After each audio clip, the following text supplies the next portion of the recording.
Hello guys, welcome back to my channel eSports Official.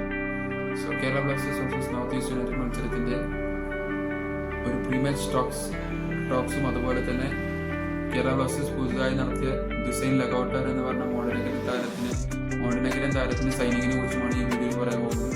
So നിങ്ങൾ ഈ video ആദ്യമായി കാണുന്നതാണെങ്കിൽ like ചെയ്യുക, ഷെയർ ചെയ്യുക, സബ്സ്ക്രൈബ് ചെയ്ത് സപ്പോർട്ട് ചെയ്യുക. വീഡിയോയിലേക്ക് പോകാം. ദുസൈൻ ലഗൌട്ടർ എന്ന് പറയുന്ന 30 വയസ്സുള്ള മോണ്ടനഗരൻ താരം. അദ്ദേഹത്തിന്റെ സ്റ്റാറ്റ്സിലേക്ക് നോക്കുകയാണെങ്കിൽ 2014 മെൽഡേഴ്സ്, അതുപോലെ തന്നെ 2016 ക്രുക്കറി, 2018 സോച്ചി, വിൽസ്ക, ഡെബ്രസൻ എന്നീ നിരവധി ക്ലബ്ബുകളിൽ കളിച്ച് വളരെ എക്സ്പീരിയൻസ് ആയ ഒരു താരം കൂടിയാണ്. പിന്നെ അദ്ദേഹത്തിന്റെ കാര്യത്തിലേക്ക് വരുമ്പോൾ നമുക്ക് പേടിപ്പെടുത്തുന്ന ഒരു കാര്യം എന്താണെന്ന് വെച്ചാൽ കാർഡുകൾ വാങ്ങിക്കൂട്ടാൻ യാതൊരുവിധ മടിയും കൂടാത്തൊരു താരമാണ് ഡുസൈൻ ലഗൌട്ടർ എന്ന് പറയുന്ന ഈ മോണ്ടനഗരൻ താരം. അതുപോലെ തന്നെ ഒരു ട്രാൻസ്ഫർ ഫീ കൊടുത്തിട്ടാണ് ഈ താരത്തെ കേരള ബ്ലാസ്റ്റേഴ്സ് സ്വന്തമാക്കിയത്. 2 വർഷത്തെ 1+1 ഇയർ കോൺട്രാക്റ്റിലാണ് ദുസൈൻ ലഗൌട്ടർ എന്ന് പറയുന്ന ഈ മോണ്ടനഗരൻ താരത്തെ കേരള ബ്ലാസ്റ്റേഴ്സ് സ്വന്തമാക്കിയിരിക്കുന്നത്. സോ അദ്ദേഹം എങ്ങനെ പെർഫോമൻസ് ചെയ്യുമെന്ന് നമുക്ക് കണ്ടു തന്നെ അറിയേണ്ട കാര്യമാണ്. ഇനി നമ്മുടെ മത്സരത്തിലേക്ക് തിരിച്ചു വരാം.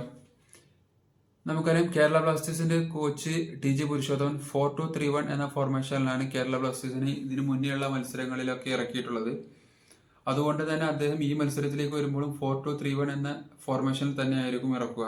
അതുപോലെ തന്നെ നോർത്ത് ഈസ്റ്റ് യുണൈറ്റഡിന്റെ കാര്യത്തിലേക്ക് വരുമ്പോൾ അവരും 4-3-3 എന്ന ഫോർമേഷനിൽ അവരുടെ കോച്ച് പെനാലി 4-3-3 എന്ന ഫോർമേഷനിലാണ് ഇതുവരെയുള്ള മത്സരങ്ങളിൽ ഇറക്കിയിട്ടുള്ളത്. ഇനി നോർത്ത് ഈസ്റ്റിൽ നമ്മൾ പ്രധാനമായും ശ്രദ്ധിക്കേണ്ട താരങ്ങൾ ആരൊക്കെയാണെന്ന് വെച്ചാൽ അവരുടെ മൊറോക്കൻ സ്ട്രൈക്കർ അലാവുദ്ദീൻ അജാരി. ചെറിയ അവസരങ്ങൾ വരെ മുതലാക്കാൻ കഴിവുള്ള ഒരു താരമാണ് അലാവുദ്ദീൻ അജാരി എന്ന് പറയുന്ന താരം. അതുമാത്രവുമല്ല, അദ്ദേഹം ഗോൾഡൻ ബൂട്ട് റേസിൽ നിലവിൽ ഇപ്പോൾ 1-ാം സ്ഥാനത്താണ്. അതുകൊണ്ട് തന്നെ നമ്മൾ അലാവുദ്ദീൻ അജാരിയെ നല്ല രീതിയിൽ തന്നെ മാർക്ക് ചെയ്തുവെങ്കിൽ മാത്രമേ നമുക്ക് ഈ മത്സരത്തിൽ ഒരു വിജയ സാധ്യതകൾ കാണുന്നുള്ളൂ. ഇനി ഇതുപോലെ തന്നെ അവരുടെ മലയാളി താരമായ ജിതിൻ MS വിങ്ങുകളിൽ വളരെ മികച്ച മുന്നേറ്റങ്ങൾ നടത്തി എതിരാളികൾക്ക് ഒരു പ്രഷർ സിറ്റുവേഷൻ കൊടുക്കാൻ കഴിവുള്ള മറ്റൊരു താരം കൂടിയാണ് മലയാളി താരമായ ജിതിൻ MS-നെയും നമ്മൾ വളരെ നല്ല രീതിയിൽ തന്നെ ജിതിൻ MS-നെയും മാർക്ക് ചെയ്യേണ്ടത് അത്യാവശ്യമായ ഒരു കാര്യമാണ്.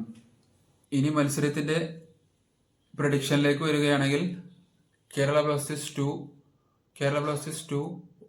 നോർത്ത് ഈസ്റ്റ് യുണൈറ്റഡ് FC 1 എന്നാണ് എൻ്റെ ഒരു പ്രഡിക്ഷൻ. നിങ്ങൾക്ക് വ്യത്യസ്തമായ അഭിപ്രായങ്ങളും നിർദ്ദേശങ്ങളും ഉണ്ടാകാം. നിങ്ങളുടെ അഭിപ്രായങ്ങൾ എന്ത് തന്നെയാണെങ്കിലും അത് കമൻറ്റ് ബോക്സിൽ എഴുതി അറിയിക്കാവുന്നതാണ്. സോ എനിക്കറിയാവുന്ന ഒരുവിധ കാര്യങ്ങളൊക്കെ ഞാൻ ഈ വീഡിയോയിൽ പറഞ്ഞിട്ടുണ്ട്. ഇനി എന്തെങ്കിലും വിട്ടുപോയ കാര്യങ്ങളുണ്ടെങ്കിൽ നിങ്ങൾക്ക് കമൻറ്റ് ബോക്സിൽ എഴുതി അറിയിക്കാവുന്നതാണ്. സോ അത്രേ ഉള്ളൂ ഗൈസ് ഇന്നത്തെ വീഡിയോ നിങ്ങൾക്ക് ഇഷ്ടമായാൽ ലൈക്ക് ചെയ്യുക, ഷെയർ ചെയ്യുക, സബ്സ്ക്രൈബ് ചെയ്ത് സപ്പോർട്ട് ചെയ്യുക. മറ്റൊരു വീഡിയോയുമായി വീണ്ടും വരാം. Till then.